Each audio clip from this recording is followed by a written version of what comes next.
What paranormal activities have you witnessed? A package of corn tortillas literally jumped off the shelf and onto the floor once at a large grocery store right in front of me. They did not slide, nor did they fall.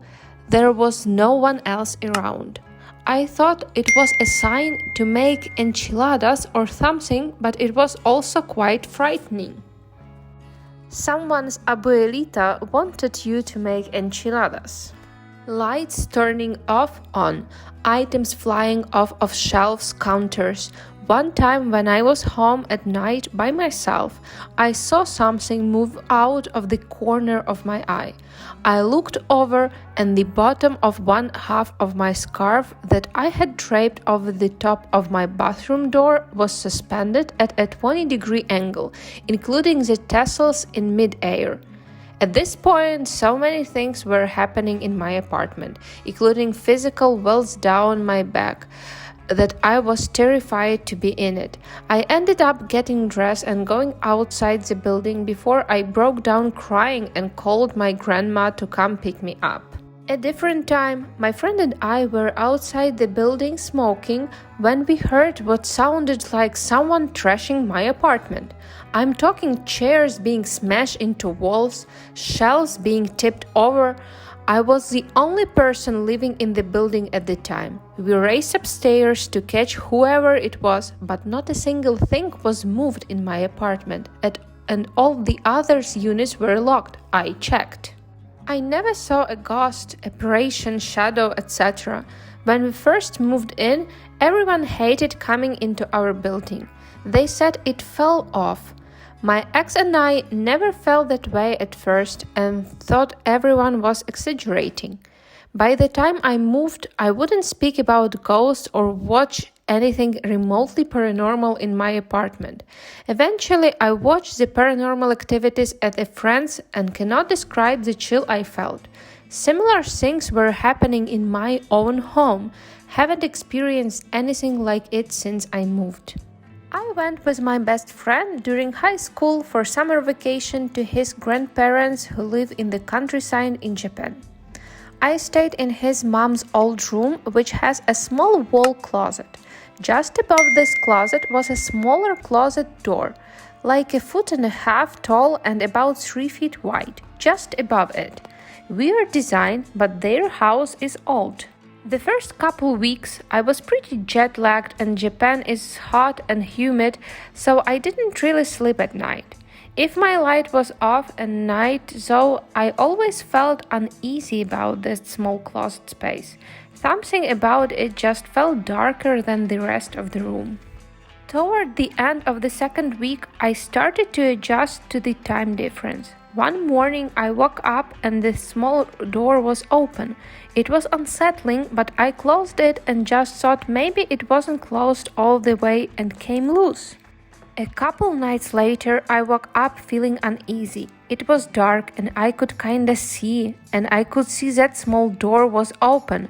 It was much darker than the rest of the room, like black, pitch dark. This was the first and only time I experienced paralysis. I was too scared to move, say, or do anything. I just felt this darkness coming from there. I don't remember sleeping that night, but I must because I remember waking up the next morning. I told my friend about it, who said his mom told him about something like that too. When we got back home and I talked to his parents, his mom kinda joked with me. So I heard you met the ghost. When I was 3, I told my parents that my great-grandmother came to me in a dream and said her feet didn't hurt anymore. I think she had problems due to diabetes or something. She had died that night. They received that call shortly after I told them. Not paranormal, but a spooky coincidence. How nice of Grandma to tell you she wasn't in pain anymore, instead of outright saying she's fucking dead. Still freaky though. Not sure if this is considered paranormal, but when I get fevers as a child, I would always, in my fugue and pain-infused state, hear a man counting in a very deep voice. He would count from 1 and up.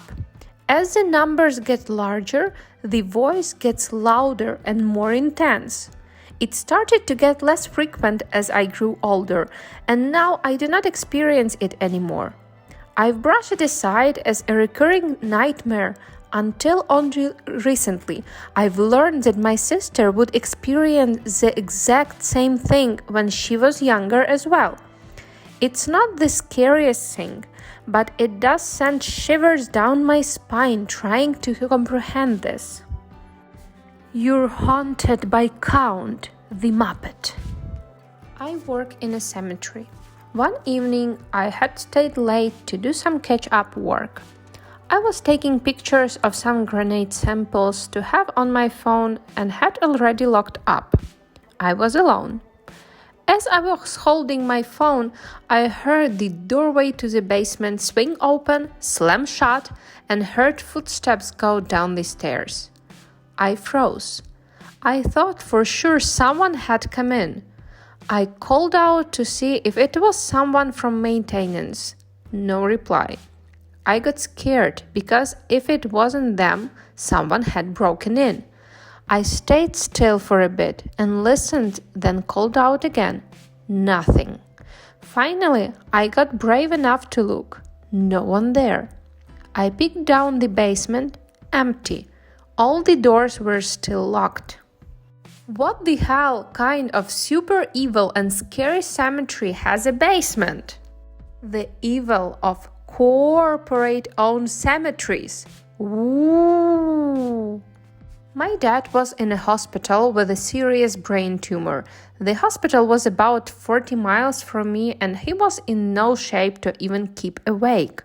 One night I was chatting to a friend on MSN, them days, yup, and he asked how my dad was. I turned to my left and I saw him sat in his chair just looking at me. I replied, "Think he's okay, sat in the room with me." To which my friend said, "Isn't he in hospital?" I looked again and nothing. I never mentioned it to anyone, told my friend I must have been seeing things. Dad survived and still here today. Cut to about 21 years later and I met up with my dad and just having a chat, he says, "Something been on my mind for years, son, and can't shake it off. When I was in hospital, I remember being at home sitting in my chair, you was on the computer and you look at me. Then I woke up in hospital, but it felt too real to be a dream." That's when I told him my experience. My brother was on the phone once with his girlfriend when she started saying that she could hear some old lady asking my brother for a glass of water. There was nobody around him, so he ignored it, but she kept on insisting.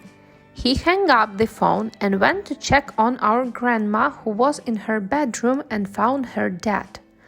Fast forward a couple of years, around 11 p.m., I was on the phone with a girl when I saw a guy on a bicycle go past. Phone was by the windowsill, same spot as my brother. That's when I noticed she stopped talking and asked her if she was still there. She apologized as she thought I got into trouble. I said no and asked why she said that, and she replied, "With someone was telling me to stop talking on the phone, it's late, go to bed." I was on my own. Everybody in the house was already asleep. I asked her if it was an old lady and she said yes. Told her it's my grandma and that the same thing happened to my brother. She started talking about ghosts and stuff, so I told her I'm hanging up and bolted into my room. OMG, what's with your grandma only being heard by girls on the phone? When I was 6, I slept on a bunk bed in a room alone. The bottom bunk was empty. Was meant for my younger brother, but he was too scared of sleeping in a bed alone. So I was alone in that room that night. I remember a chilling feeling that night. Then it suddenly got really warm, probably because I was undergoing a night terror of some sort. Then I start breathing heavily and open my eyes and see the room is empty. My little night light in the corner of the room comforts me back to sleep, except as I closed my eyes, I felt a heavy hand patting my shoulder. My eyes ripped open and there was no one in the room. As soon as I lay back down, the patting continued, and I covered my head just pretending to myself that it was my mom. It took me 12 years to stop sleeping with my head under the covers because of that memory. My mom, of course, knew a woman passed away in that apartment before we moved in, so she always believed it was that woman trying to comfort me.